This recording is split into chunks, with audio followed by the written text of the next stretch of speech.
형통한 복이 우리 모든 성도들에게 임하기를 주님의 이름으로 축복합니다. 이제 하나님 말씀 보도록 하겠습니다. 함께 나눌 하나님 말씀은 신약성경 베드로전서 3장 8절로 12절까지의 말씀입니다. 신약성경 380면 베드로전서 3장 8절로 12절까지의 말씀입니다.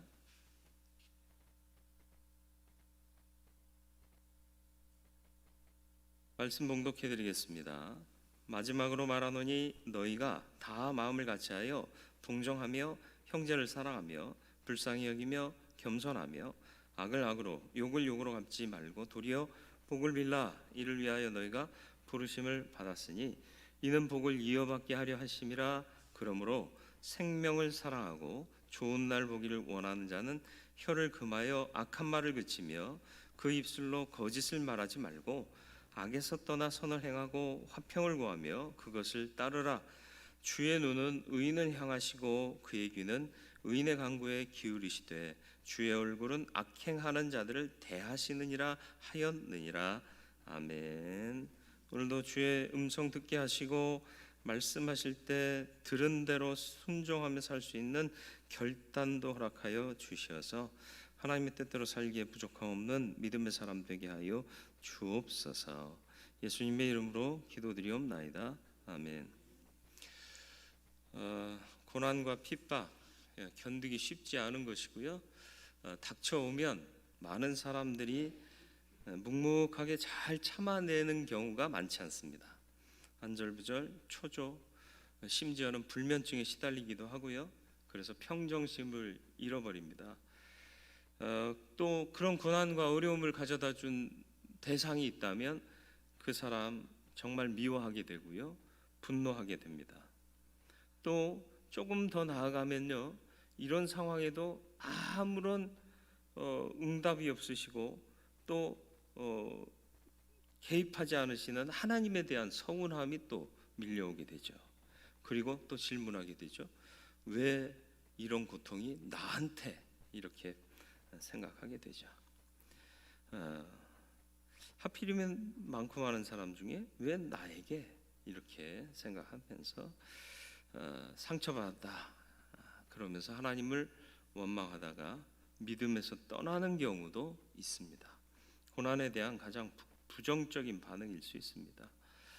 믿음은 상황을 잘 해석하는 거예요. 그래서 하나님의 뜻을 발견하고 그 뜻에 감사할 수 있는 마음에까지 가는 것이 믿음인 거죠. 그러니까 믿음이 있는 사람은 왜 하나님이 내게 하고 끝나고 분노하고 낙심하고 실망하고 떠나고 이렇게 되는 결말을 갖지 않는다라는 거예요. 상황과 해석 우리는 많이 예를 들어서 알잖아요. 비가 오면 우울해요, 기뻐요? 어떻게 해석할 거냐의 문제예요. 남학신 장사들과 집신 장사들을 둔 할머니의 고민 이야기 우리 다 알잖아요. 비가 오면 아이고 집신 파는 아들 집신 못 팔아서 어떡하나. 또 날이 맑으면 남학신 파는 우리 아들 남학신 안 팔려서 어쩌나. 늘 고민하며 갈 거냐 아니면 날이 맑으면 야 오늘 집신 잘 팔리겠다. 우리 둘째 아들 사업 잘 되겠네. 비가 오면 야 비가 와서 또 첫째 아들 남학신 잘 팔리겠네. 이렇게 긍정적으로 바라보며 살 거냐. 세상 사람들도 이런 교훈쯤은 알고 있어요. 그렇다면 믿는 사람들이라면 하나님께서 왜 이런 고통과 고난을 우리 가운데 주셨을까? 그것을 알고 그 뜻을 알고 또 소망 가운데 이것을 이기며 나아가게 되면 그것이 세상과는 차별되는 믿음의 능력이 되지 않겠느냐라는 것입니다.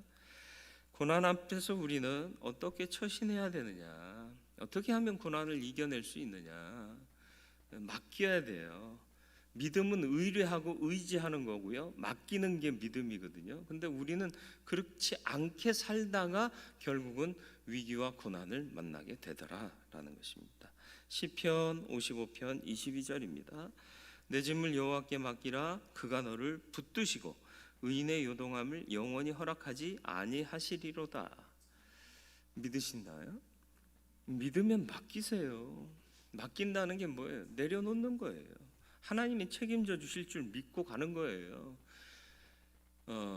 어찌 보면 무모해 보이기도 해요. 야, 계산해도 안 나오는 걸 어떻게 하냐? 그러면서 안 가는 건 믿음이 아니에요. 계산해도 안 나오는 걸 가는 게 믿음이에요. 우리의 뚝심 때문에? 아니요, 그게 아니라 하나님이 이루실 걸 믿으며, 그게 믿음인 거예요. 자꾸 우리는 쌓아둬요. 그래서 무거운 짐을 견디다 못해 쓰러지잖아요. 뭐 흔히 들었던 예화 아시잖아요. 선교사가 선교 초기에 자동차 몰고 시골길 가는데 무거운 짐을 이고 가는 할머니, 좀 마음이 짠해서 태워드렸어요. 한참을 가는데 막 비포장도로 달리고 있는데 뒤에서 신음소리가 나서 봤더니 할머니가 차 안에서 그 짐을 그대로 이고 있었대잖아요. 내려놓으시라고. 아이고, 태워준 것도 고마운데 짐까지 내려놔요? 이게 굉장히 어리석은 얘기인 것 같지만 우리 얘기 아니에요? 주님께 모든 걸 맡기라 그랬는데 아멘 해놓고는 계속 짊어지고 있잖아요. 내 새끼들이 이거 사업이나 잘 될까? 야, 코로나인데 직장생활은 잘할까?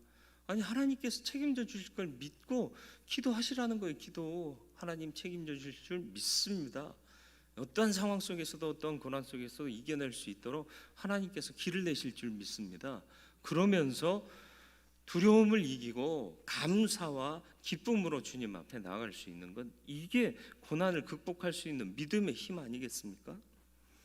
두 번째, 고난을 당했을 때 우리는 기도해야 돼요. 말은 잘하는데 기도하기가 정말 쉽지 않아요. 야고보서 5장 13절, 너희 중에 고난당하는 자가 있느냐? 그는 기도할 것이요 즐거워하는 자가 있느냐? 그는 찬송할지니라. 하나님 앞에 진심으로 기도하며 해결점을 찾는 저와 여러분들이 되길 바랍니다. 또 다른 하나는 오늘 본문에 나와 있는 것처럼 사랑입니다. 사랑. 베드로전서는 사도 베드로가 박해와 핍박 가운데 있는 초대교회 성도들에게 쓴 편지예요. 목회자가 고난당하고 핍박당하는 성도들을 보면서 어떤 마음을 가졌을까요? 분노가 일죠. 왜 하나님의 백성들을 저들이 무지막지하게 핍박하고 죽이기까지 하느냐? 분노가 치밀어 올라요. 또 좌절해요. 하나님, 이렇게 고통받는 하나님의 자녀들을 그저 두고 계십니까? 그리고는 마침내는 어떻게 해요? 다 소용없나 보다 하고 절망하기도 하죠. 그러나 그것이 답이 아닌 것을 베드로는 분명히 알았어요. 그래서 분노와 좌절, 낙심하는 마음이 있었지만 펜을 들어서 그들에게 편지를 쓰는 거예요. 이렇게 고난을 이겨라. 그런 상황에 처해 있는 성도들에게 말씀으로 권면하면서 믿음으로 고난과 핍박을 이기도록 권면하고 있더라라는 거죠. 그가 권면한 것 첫 번째가 뭡니까? 형제 사랑입니다.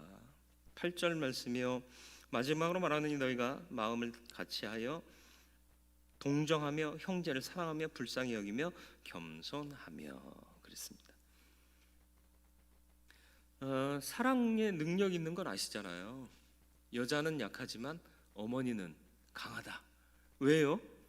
자식에 대한 헌신적인 그 사랑이 작동하고 있기 때문에 여자는 약하지만 어머니는, 그 헌신적인 사랑이 계속 작동하고 있는 어머니는 강하고 위대한 거죠. 사람을 위대하고 강하게 만드는 게 사랑이에요.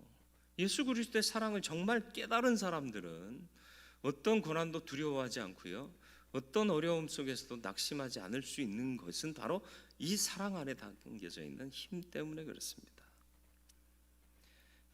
고난과 핍박이 오면 사람 예민해져요. 또 부정적인 생각은 또 얼마나 빨리 퍼집니까?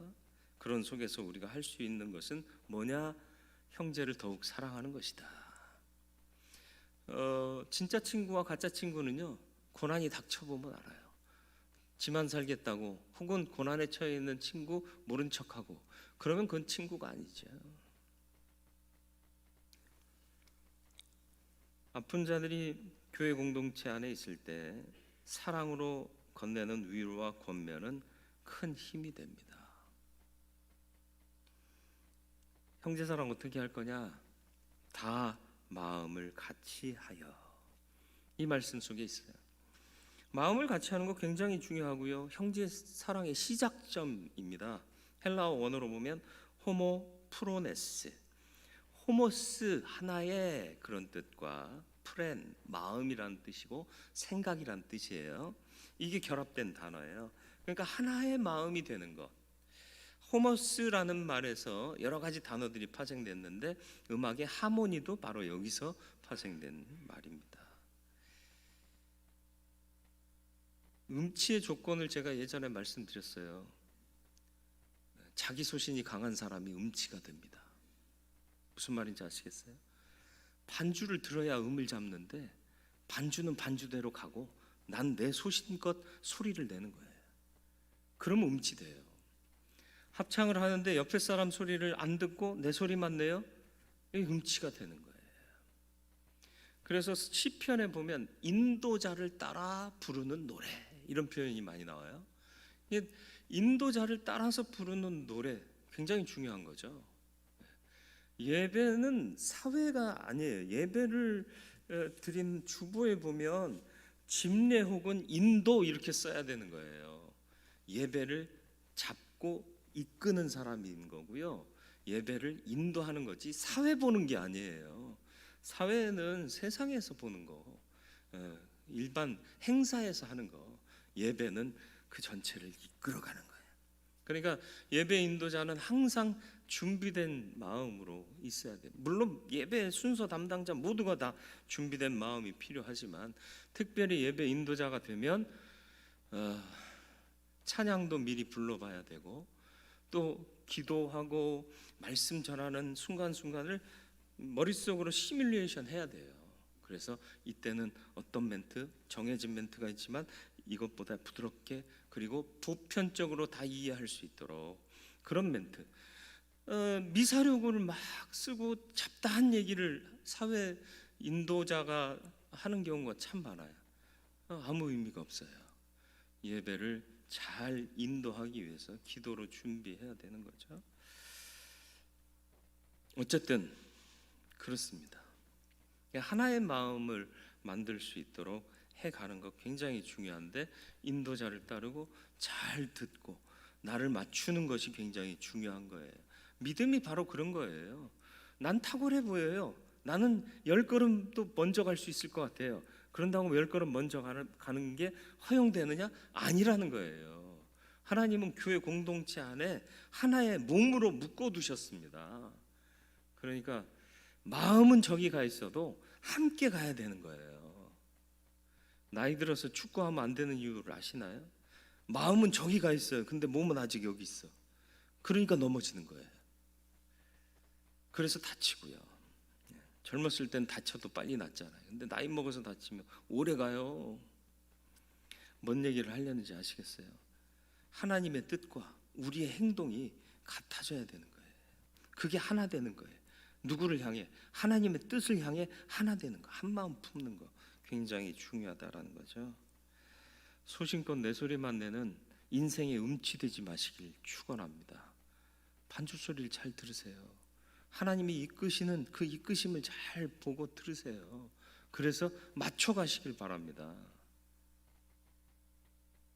별로 재미없으세요? 네, 재미없어요. 복음은 재미로 듣는 게 아니에요. 말씀은 재미로 듣는 게 아니에요. 동정하며 그랬습니다. 개역 한글판에서는 체휼하며 그랬습니다. 마음이 통한다는 말입니다. 감정적으로 같은 경험을 하는 거고요. 아픈 사람에게 진짜 위로는 뭐냐 하면 여러 마디 말을 하는 것보다 같이 부둥켜 안고 울고 그리고 도닥여주고 또 안아주는 거, 그게 가장 큰 위로가 될 수 있습니다. 그게 바로 동정입니다. 불쌍히 여기며 그랬습니다. 불쌍히 여긴다는 건 뭐냐면 애간장을 다 들여서, 이게 정말 좋은 작용을 하게 만드는 게 불쌍히 여기며의 원어의 뜻입니다. 유 스프랑크노이라는 이 헬라어 원어의 뜻이 뭐냐면 유 좋다, 스프랑크논 애간장, 그런 뜻이에요. 애간장이 뭐예요? 요 안에 있는 장기 모두를 다 애간장이라고 그래요.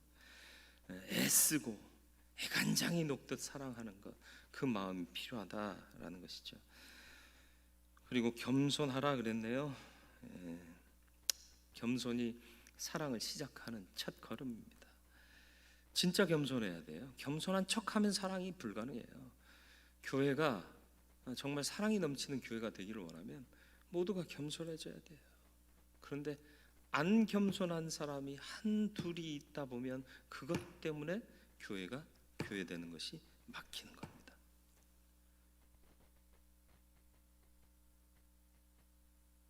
주님은 다 필요하기 때문에 이 땅에 보내시고 살게 하신 거예요.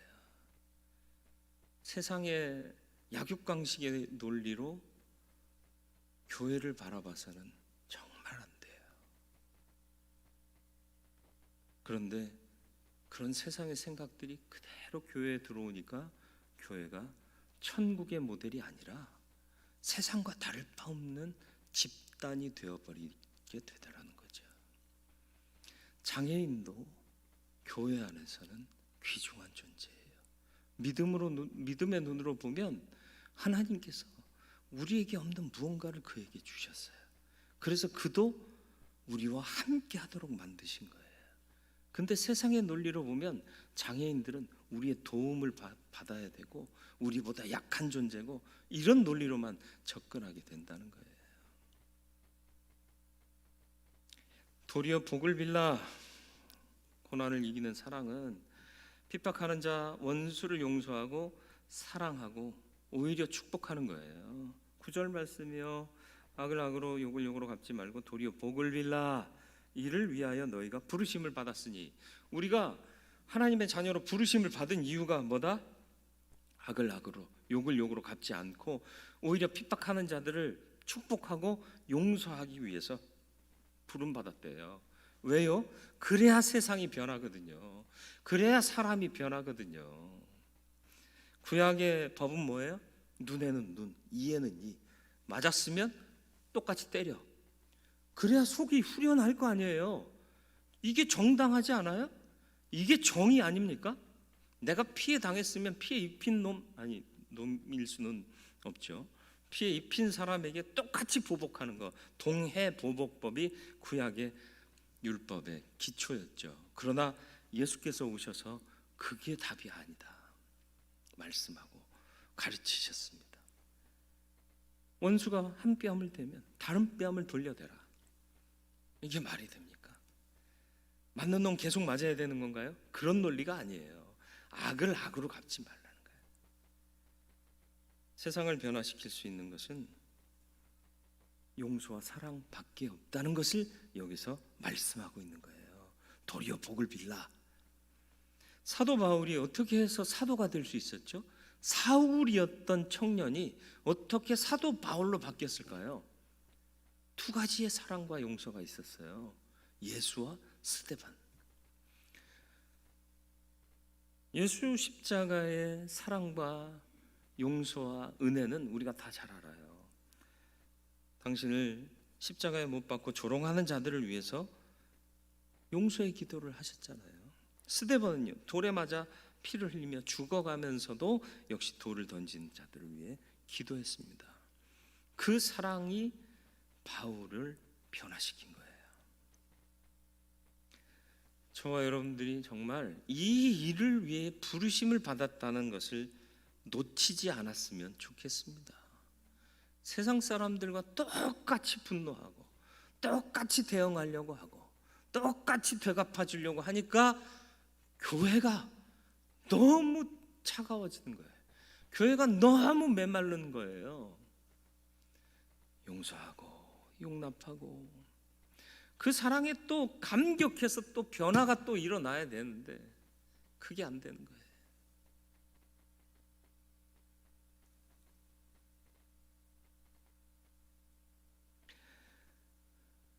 전 개인적으로 장애인들을 굉장히 좋아해요. 그 중에서도 이게 정신지체들 되게 좋아해요.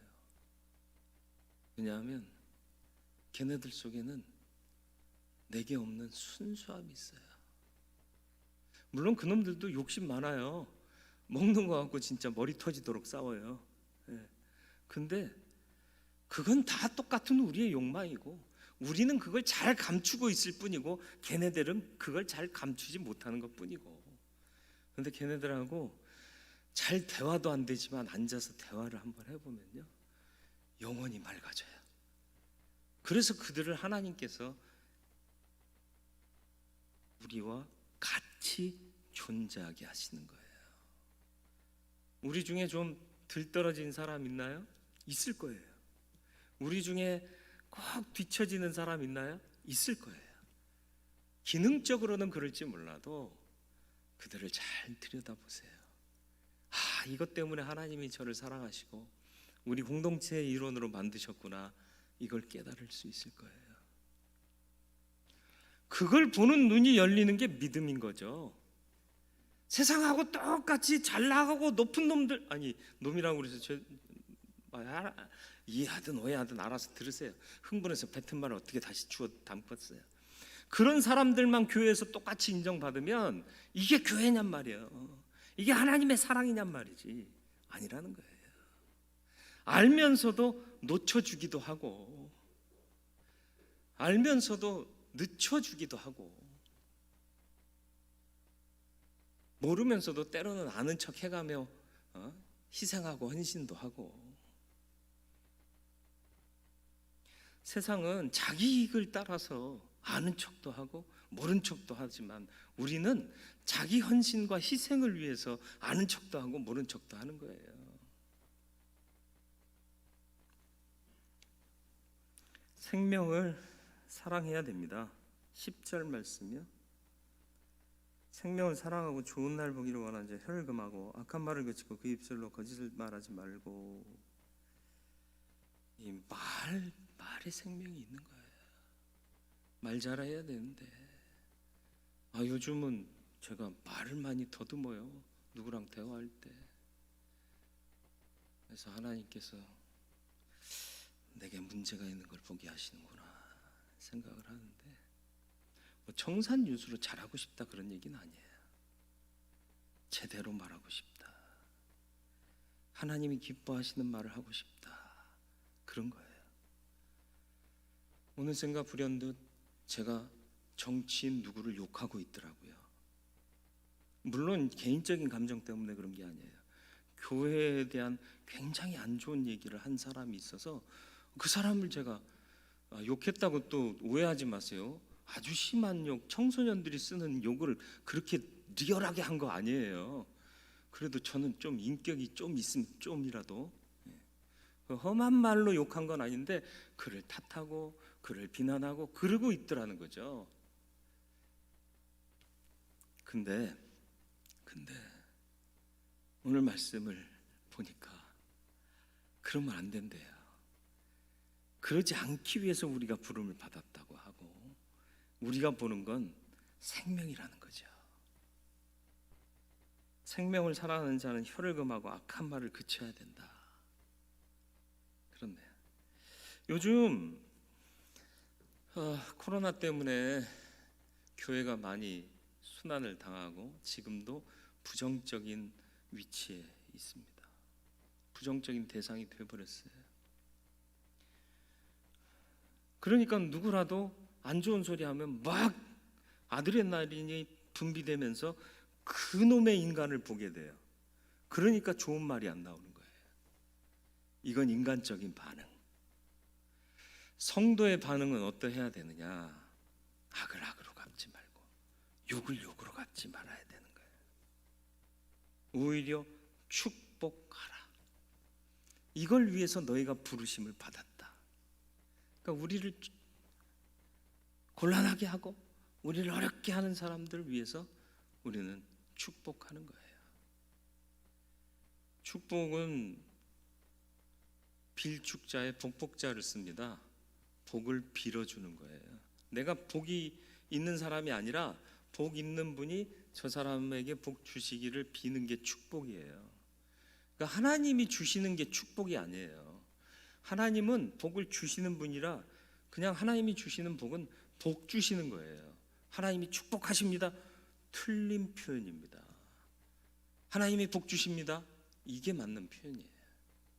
강복이라는 표현도 써요. 내릴 강자에 복복자. 그건 맞는 표현이에요. 하나님이 강복하십니다.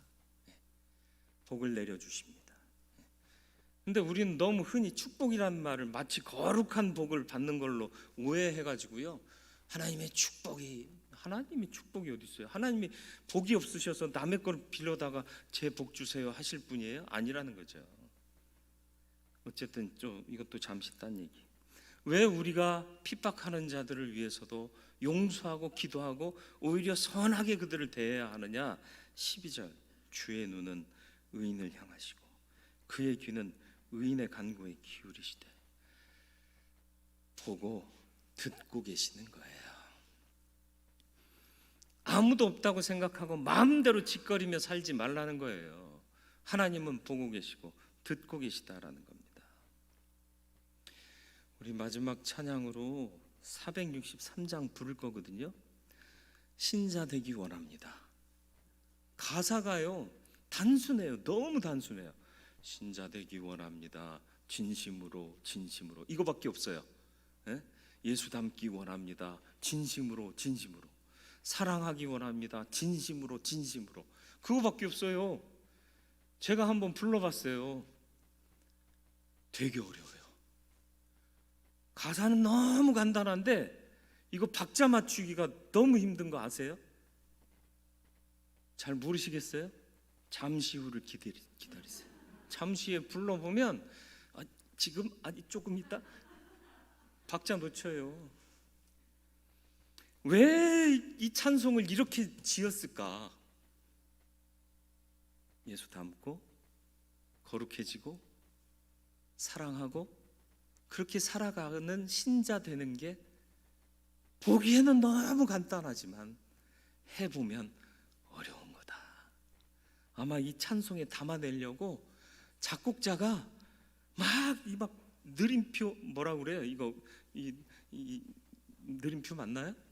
네, 막 이런 것도 찍어놓고 박자도 이상하게 막 뒤에는 길게 했다가 그래요. 예수 믿고 사는 게 보기에는 쉬워 보였어요. 살아보니 쉽지 않아요. 근데 쉽게 사시는 분들이 있어요. 잘못 사시는 거예요. 어렵게 사세요. 힘들게 사시기를 바라요. 고난과 핍박의 상황이 오늘 우리의 현 주소일 겁니다. 안타깝게도 잘 먹고 잘 사는 세상, 과학 문명, 의술이 발달한 세상이지만 고난과 핍박은 우리 안에 있네요. 어떻게 이길 수 있을까요? 사랑으로 이기는데 먼저는 형제 사랑해야 돼요. 우리 안에 사랑이 넘쳐야 되는 거예요. 그 사랑이 있을 때 이 공동체 안에 고난 영혼이 따뜻하게 되고 위로를 받게 될 것입니다. 그러기 위해서 마음 같이 하고 동정하고 불쌍히 여기고 겸손하시길 바랍니다. 도리어 복을 비는 삶을 사시기를 바라요. 고난을 주고 핍박하는 자들을 도리어 축복해야 합니다. 그럴 때 하나님이 기뻐하시는 변화의 역사와 생명 없던 자들이 생명을 얻는 놀라운 역사가 나타나게 될 것이기 때문에 그렇습니다. 무엇보다도 우리는 생명을 사랑해야 합니다. 생명은 하나님께서 우리에게 주신 거예요. 그 가치를 놓치지 말라고요. 목숨 겨우 살리기 위해서 그렇게 아둥바둥 사는 인생 되지 말고 하나님이 주신 참 생명을 사랑하는 자답게 하나님이 기뻐하시는 일들, 우리를 부르신 그 목적에 합당하도록 살아가는 저와 여러분들이 되길 바라요. 똑같이 화내고 똑같이 분노하지 말고 오히려 축복하고 오히려 저들을 위해서 기도할 수 있는, 선한 말을 할 수 있는 그런 믿음의 삶을 살아야 합니다. 왜? 하나님의 눈과 귀가 우리를 향해 열려 있기 때문입니다. 하나님이 지금도 보고 들으시기 때문에, 그 보고 듣고 들으신 하나님 기뻐하실 수 있는 삶으로 우리는 살아가야 할 줄로 믿습니다. 그래서 하나님께서 주신 인생의 기회를, 천국을 예비하고 하나님을 기쁘시게 하는 참 성공하는 인생으로 살아갈 수 있는 성도의 삶을 사는 저와 여러분들이 되기를 주님의 이름으로 축원을 드립니다. 고난의 때를 지나고 있고, 또 고난의 때에 누군가 때려주고 싶은 사람을 찾는 세상이 교회를 그 대상으로 삼아 핍박하고 있는 상황 속에 우리는 어떻게 해야겠습니까? 먼저는 형제끼리 깊이 사랑해서 아픔 서로 위로하고 치유받아야겠습니다. 고난 영혼 따뜻하게 위로받는 공동체 되게 해 주옵소서. 그러기 위해서는 마음을 같이하게 해 주옵소서. 주께서 원하시는 것에 함께 마음을 같이하게 하시고, 서로가 동정하며 마음을 통하며 불쌍히 여기며 겸손하게 살아갈 수 있는 우리들 되게 하여 주옵시고, 고난을 주고 핍박을 주는 사람들 도리어 축복하는 자가 되게 하여 주시옵소서. 이 일을 위해 우리가 부르심을 받았다 했습니다. 정말 세상이 할 수 없는 일을 우리가 해야 할 사명을 받고 이 땅에 왔사오니, 우리가 하나님의 뜻을 따라 저들을 축복하는 자가 되게 하여 주옵소서. 무엇보다도 생명을 사랑하는 자로 살게 하여 주시어서 하나님께서 주신 생명 헛되지 않게 하시고, 또 우리가 선한 모습으로 섬김의 삶을 살게 하여 주시옵소서. 하나님의 눈과 귀가 우리를 향해 열려 있음을 우리는 늘 기억하면서, 보고 들으시는 하나님께서 기뻐하시고 즐거워하시고 그 마음이 시원케 되도록 내 인생을 드려 충성하고 헌신하는 성도로 살게 하여 주옵시고, 그렇게 사는 성도들에게 약속하신 모든 복과 은혜가 넘쳐나게 하여 주옵소서. 예수님의 이름으로